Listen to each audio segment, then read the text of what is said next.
नमस्कार दोस्तों, स्वागत है आप लोगों का हमारे चैनल द अतुल वॉइस में। श्री कृष्णा राधे। दोस्तों, 7 सितंबर 2023 कृष्ण जन्माष्टमी के दिन अगर आप इस वृक्ष को मात्र छूकर आ जाते हैं तो आपकी जन्मों की गरीबी, दुख, दर्द, कष्ट, पीड़ा उसी समय से मिलनी शुरू हो जाएगी और आप हो जाएंगे धनवान। यदि आप भी आपके घर की सुख शांति, संतान की कमी और धन की कमी या कर्ज से परेशान हैं या आपका भाग्य आपका साथ नहीं दे रहा है तो दोस्तों, 7 सितंबर 2023 जन्माष्टमी पर इस वृक्ष को मात्र छूकर आ जाना। उसके बाद आप देखेंगे कि कुछ ही दिनों में आपकी सभी समस्याओं का हल संपूर्ण रूप से हो जाएगा। दोस्तों, कई हजार वर्षों बाद 7 सितंबर 2023 को बहुत ही दुर्लभ और दिव्य संयोग बनने जा रहा है, क्योंकि इस दिन जन्माष्टमी के पावन पर्व के साथ साथ राजयोग, अमृत सिद्धि योग और साथ ही धनलक्ष्मी जैसे कई योग बन रहे हैं और इस दिन भगवान श्री कृष्ण सबसे अधिक प्रसन्न होने वाले हैं। इसलिए दोस्तों, अगर आप भी भगवान कृष्ण से इस दिन जो भी सच्चे दिल से मांगेंगे वो मनोकामना आपकी जरूर पूरी होगी और इस दिन इस वृक्ष को छूने से जुड़ा ये उपाय आपकी किस्मत चमका देगा। आखिर कौन सा है वह कार्य जो आपको सभी कष्टों से मुक्त कर देंगे, आज की इस वीडियो में हम आपको विस्तार से बताएंगे। इसलिए दोस्तों, वीडियो को आखिर तक जरूर देखें। और दोस्तों, अगर आप भी अपने जीवन में भगवान श्री कृष्ण की कृपा पाना चाहते हैं तो इस वीडियो को लाइक करें कि कमेंट में जय श्री कृष्ण राधे राधे लिखना ना भूले। दोस्तों, भगवान कृष्ण का जन्म भाद्रपद माह की कृष्ण पक्ष की अष्टमी तिथि को हुआ था। इस शुभ तिथि को भगवान कृष्ण के जन्म उत्सव के रूप में मनाया जाता है और इसे जन्माष्टमी कहा जाता है। दोस्तों, जन्माष्टमी 2023 पूजा का शुभ मुहूर्त 6 सितंबर 2023 दिन बुधवार को रात 11:57 से 12:42 के बीच जन्माष्टमी की पूजा की जाएगी। आपको बता दें, कान्हा का जन्म रोहिणी नक्षत्र में मध्यरात्रि में हुआ था। 6 सितंबर को रोहिणी नक्षत्र की शुरुआत सुबह 9:20 से हो रही है। अगले दिन 7 सितंबर को सुबह 10:25 पर इसका समापन हो जाएगा। वहीं जन्माष्टमी व्रत का पारण 7 सितंबर को सुबह 6:02 या शाम 4:14 के बाद किया जा सकेगा। दोस्तों, वहीं ग्रस्त और वैष्णव संप्रदाय के लिए जन्माष्टमी की तिथि आपको बता दें, ग्रस्त और वैष्णव संप्रदाय के लोग अलग अलग दिन कृष्ण जन्माष्टमी मनाते हैं। ऐसे में 6 सितंबर 2023 को ग्रस्त जीवन वाले लोग और 7 सितंबर 2023 को वैष्णव संप्रदाय के लोग कान्हा का जन्म उत्सव मना सकते हैं। दोस्तों, इस बार जन्माष्टमी के दिन कई सारे दुर्लभ संयोग बन रहे हैं। इस बार की जन्माष्टमी के दिन संयोग और संस नामक राजयोग, कालसर्प योग, सर्वार्थ सिद्धि योग, अमृत सिद्धि योग का निर्माण हो रहा है। इसलिए इस दिन का और भी अधिक महत्व बढ़ गया है। दोस्तों, आज की वीडियो में हम आपको एक ऐसी चीज के बारे में बताने जा रहे हैं जिसे उपाय को अगर आप कर लेते हैं तो इस जन्माष्टमी के दिन तो आपकी किस्मत खुल जाएगी, साथ ही सभी संकटों और कष्टों से आपको मुक्ति मिल जाएगी। और दोस्तों, अगर आप इस दिन इन वृक्षों को छूकर आ जाते हैं जिन पर स्वयं भगवान नारायण वास करते हैं तो आपकी गरीबी तत्काल मिट जाएगी और कैसी भी आपकी मनोकामना हो, कैसी भी आपकी इच्छा हो, हर मनोकामना पूर्ण हो जाएगी।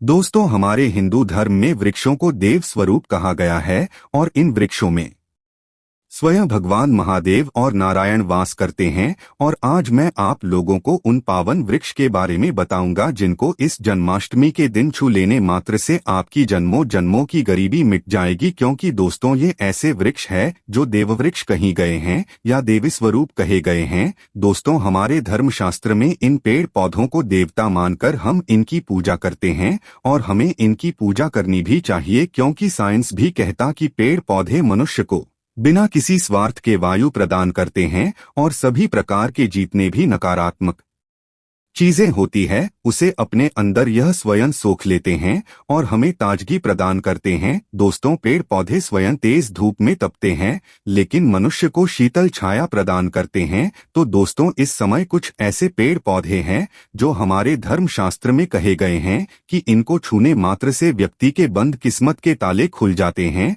और व्यक्ति का सौभाग्य चमक जाता है। दोस्तों, हमारे धर्मशास्त्र में पेड़ पौधों को बहुत ही गुणकारी कहा जाता है। अनेक बीमारियों का उपचार पेड़ पौधों में छुपा है, जड़ी बूटी में छुपा है और भगवान श्री कृष्ण ने गीता में स्वयं कहा है कि वृक्षों में मैं स्वयं पीपल का वृक्ष हूँ। इसलिए दोस्तों, पीपल के वृक्ष को वृक्षों का राजा कहा जाता है, क्योंकि पीपल वृक्ष की जो आयु होती है वो सबसे ज्यादा होती है। इसलिए भगवान श्री कृष्ण ने स्वयं कहा कि वृक्षों में पीपल हूँ। तो दोस्तों, चलिए अब मैं आप लोगों को उन पावन वृक्षों के बारे में बताऊंगा जो कि कल्याणकारी है, जो मंगलकारी है। अगर आप इन वृक्षों छू लेते हैं इस जन्माष्टमी के दिन तो आपकी गरीबी तो मिटेगी ही मिटेगी, साथ ही आपके जीवन से परेशानियां भी खत्म हो जाएंगी, क्योंकि यह जो पेड़ पौधे हैं या चेतनायुक्त हो जाते हैं, यानी कि इस दिन इनमें चेतना आ जाती है। और जन्माष्टमी के दिन स्वयं भगवान विष्णु जी इन वृक्षों में वास करते हैं, इस वजह से इनमें शक्ति आ जाती है और यह पेड़ पौधे जागृत अवस्था में आ जाते हैं। दोस्तों, इस समय इन पेड़ पौधों को मात्र जाकर छूटे, खास करके जो देवी स्वरूप कहे गए हैं, यानी माता लक्ष्मी स्वरूप माने गए हैं, भगवान विष्णु जी के स्वरूप माने गए हैं, तो इन पेड़ पौधों को आप ऐसे छूकर आ जाते हैं तो आपके जीवन की जो परेशानी है, दुख तकलीफ है, कष्ट रोग बीमारी है, कलह क्लेश है, जीवन में बहुत बड़ी समस्याएं हैं, सब समाप्त हो जाएगी। तो दोस्तों, आज आप लोगों को कुछ ऐसे वृक्ष के बारे में बताऊंगा जो देववृक्ष कहे गए हैं। वीडियो को ध्यान से देखना, अगर आज की वीडियो मिस कर दिए तो फिर सारी जिंदगी आपको पछताना पड़ेगा, क्योंकि इस समय जन्माष्टमी का पावन पर्व है और यह एक ऐसा समय होता है जो बहुत ही कल्याणकारी, बहुत ही मंगलकारी दिन होता है। सभी ग्रहों को एकत्रित करके सभी ग्रहों को सपोर्ट दिलाता है, कुंडली को मजबूत कर आता है, गरीबी को समाप्त करता और आप अपनी आंखों से देखते हैं गरीबी को मिटाते हुए। दोस्त, तो मैं जिन वृक्षों के बारे में बात करने वाला हूं, यह सारे वृक्ष आपको आपके घर के आसपास बहुत ही आसानी से मिल जाएंगे। दोस्तों, सबसे पहला जो वृक्ष है जिसे वृक्ष के बारे में मैं बात करने वाला हूं वह है केले का वृक्ष। जी हाँ, केले का वृक्ष आपके घर के आसपास मिल जाएगा। इसमें स्वयं भगवान विष्णु जी, माता लक्ष्मी जी वास करती है। दोस्तों, आपको इसे खासकर जन्माष्टमी के दिन, चाहे गुरुवार के दिन हो, किसी भी दिन आप इस वृक्ष को छूकर आ जाए तो जीवन के कष्ट मिटाते हैं, तत्काल गरीबी मिटती है और सुख समृद्धि की प्राप्ति होती है। धन वैभव से आपका घर भर जाता है, आपके घर में तेजी से धन आने का स्रोत नजर आने लगते हैं, रुका हुआ व्यापार चलने लगता है, बंद पड़ी किस्मत भी साथ देना शुरू कर देती है और भाग्य आपका सातवें आसमान पर रहता है। बंद किस्मत के ताले खुल जाते हैं, जीवन में सफलता आपको जरूर प्राप्त होती है, कार्यक्षेत्र में भी आपको लाभ होता है। तो दोस्तों, आपको केले का वृक्ष आसपास मिल जाएगा,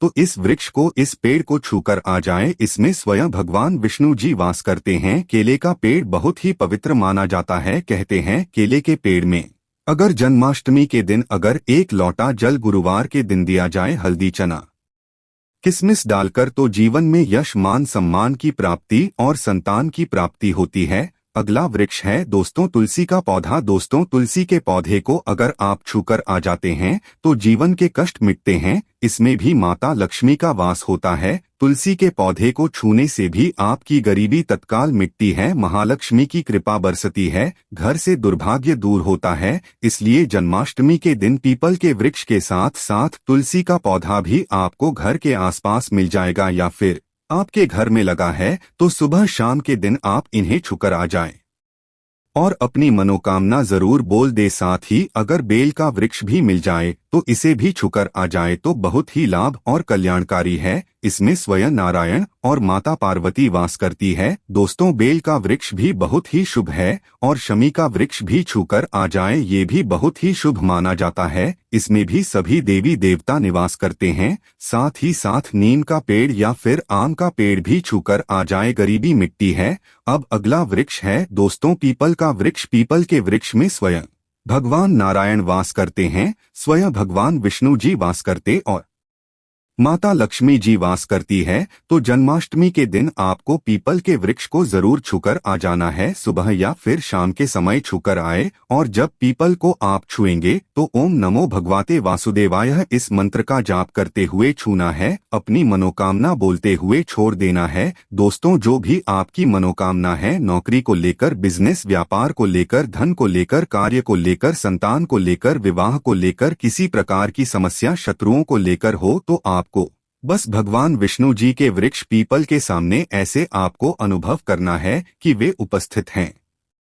प्रकट है और उन्हीं का स्मरण करते हुए छूकर आ जाना है। तत्काल देखेंगे 24 घंटे के अंदर आपकी मनोकामना पूरी होगी। बाकी आपकी मर्जी दोस्तों, इतना पावरफुल ये उपाय है कि इसको करने से आपके जीवन के दुर्भाग्य दूर होंगे, कष्ट मिटते हैं, जीवन से गरीबी दूर होती है। दोस्तों, पीपल के वृक्ष में वैसे तो सभी देवी देवता निवास करते हैं, लेकिन जन्माष्टमी के दिन भगवान विष्णु और माता लक्ष्मी स्वयं निवास करने आती है बैकुंठ लोक से धरती पर। इसीलिए पीपल के वृक्ष को जरूर स्पर्श करके आप अपनी मनोकामना बोल देना, तत्काल आपकी गरीबी मिटेगी। दोस्तों, इस दिन जन्माष्टमी की व्रत कथा भी आपको जरूर सुननी चाहिए, जिसको सुनने मात्र से आपके सभी रुके हुए कार्य बनने लगेंगे। द्वापर युग में जब पृथ्वी पाप और अत्याचारों के भार से दबने लगी तो पृथ्वी गाय का रूप बनाकर सृष्टिकर्ता विधाता ब्रह्मा जी के पास गई। सभी देवता ब्रह्मा जी के पास गए और ब्रह्मा जी को पृथ्वी की दुखांत कथा सुनाई। वहां उपस्थित सभी देवताओं ने निर्णय किया कि इस संकट के समाधान हेतु भगवान विष्णु के पास जाएंगे और सभी लोग पृथ्वी को साथ लेकर क्षीरसागर में भगवान विष्णु जी के पास पहुंचे, जहां भगवान विष्णु शेषशय्या पर शयन कर रहे थे।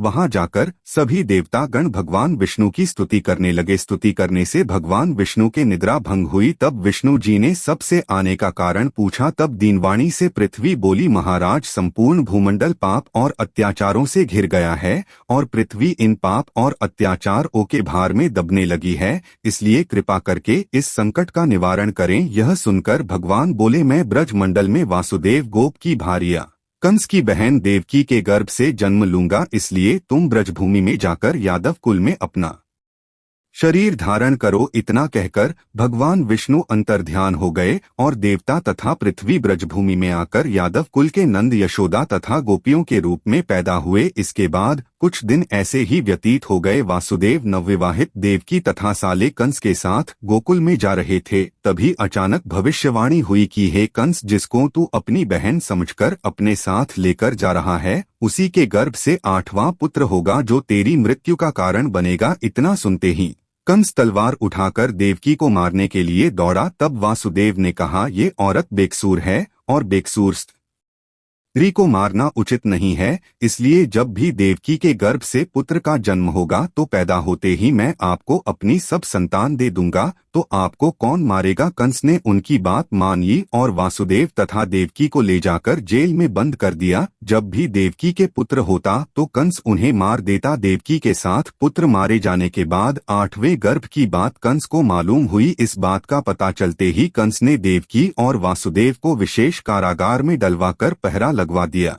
भाद्रपद माह की कृष्ण पक्ष की अष्टमी को भाया वाणी रात के समय जब शंख गदापद मधारी भगवान श्री कृष्ण का जन्म हुआ तो चारों ओर प्रकाश फैल गया। लीलाधारी भगवान की यह लीला देखकर वासुदेव और देवकी उनके सामने हाथ जोड़कर खड़े हो गए। भगवान श्री कृष्ण ने जब अपना बाल स्वरूप लिया तब देवकी और वासुदेव के हाथों की हथकड़ियां टूटकर खुल गई, दरवाजे अपने आप खुल गए और पहरेदार सोते हुए नजर आए। तब वासुदेव कृष्ण जी को अपने साथ लेकर वहां से निकल गए। जब वासुदेव ने यमुना को पार करने के लिए अंदर प्रवेश किया तो यमुना का स्तर बढ़ने लगा। भगवान के चरण कमल छूने को लालायित यमुना कृष्ण मेरा पैर लटका देने पर भगवान के चरण कमलों को स्पर्श कर उतर गई, बिल्कुल घट गई। वासुदेव यमुना पार कर गोकुल धाम पहुंच गए। वहां जाकर खुले दरवाजे और सोई हुई यशोदा को देखकर बालक कृष्ण को वही सुला दिया और सोई हुई कन्या को लेकर चले आए। जब वासुदेव वापस कारागार में पहुंचे तो अपने आप उनके बेड़ियां लग गई और दरवाजे बंद हो गए। दरवाजे बंद होने के बाद वहां सोए हुए पहरेदार भी जग गए। हथकड़ियां लगने के बाद कन्या रोने लगी। तब जगह हुए पहरेदारों ने कन्या का रुदन सुनकर तुरंत कंस के पास खबर भेज दी कि देवकी का 8वां पुत्र जन्म ले चुका है। यह सुनकर कंस तुरंत दौड़ता हुआ आया। जब कंस ने कन्या को हाथ में लेकर पत्थर पर पटकना चाहा तो कन्या हाथ से छूटकर आकाश में उड़ गई और साक्षात देवी के रूप में प्रकट होकर बोली, हे कंस, तुम्हें मारने वाला तो गोकुल में पहले ही पैदा हो चुका है। पापीगंज अब वही तुम्हारा वध करेगा। यही भगवान बड़े होकर आकाश, उम्र और तारकासुर तथा कंस जैसे क्रूर राक्षसों का वध कर पृथ्वी तथा भक्तजनों की रक्षा की। यह थी जन्माष्टमी की कहानी। दोस्तों, कृष्ण जन्माष्टमी की कहानी सुनने के बाद भगवान श्री कृष्ण जी की आरती करें और हम आशा करते हैं कि आपको कृष्ण जन्म जन्माष्टमी की कहानी पसंद आई होगी, और अगर आप भी यही चाहते हैं कि मां लक्ष्मी की कृपा आप पर बनी रहे तो चैनल को सब्सक्राइब कर लीजिएगा। धन्यवाद।